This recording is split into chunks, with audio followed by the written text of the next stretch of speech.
শুরু করবে ইনায়া জাহান। আমি আবৃত্তি করছি কবি হাসান হাফিজের রচিত কবিতা গাধার বুদ্ধি। একটি গাধার পিঠের উপর নুনের বস্তা ভারী, বহু কষ্টে ছোট্ট নদী দিচ্ছিল সে পারি। চলতে গিয়ে পিছলিয়ে পা পড়ল গাধা জলে, উঠলে দেখে পিঠ হালকা, নুন গিয়েছে গলে।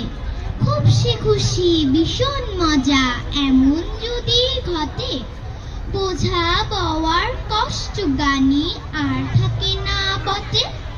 ফের একদিন ইচ্ছে করে পিছলে পড়ে গাধা, সেদিন ছিল পিঠের মধ্যে তুলোর বোঝা বাঁধা।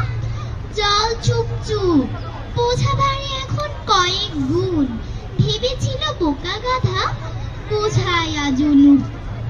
উঠতে গিয়ে কষ্ট খুবই, পড়ল সে পেরে জলে। গবের গাধা এক নিমিষে ডুবলো অতল জলে। গবের গাধা এক নিমিষে ডুবলো অতল জলে। ধন্যবাদ। ধন্যবাদ ইনায়া জাহান। এই পর্যায়ে আবৃত্তি পরিবেশন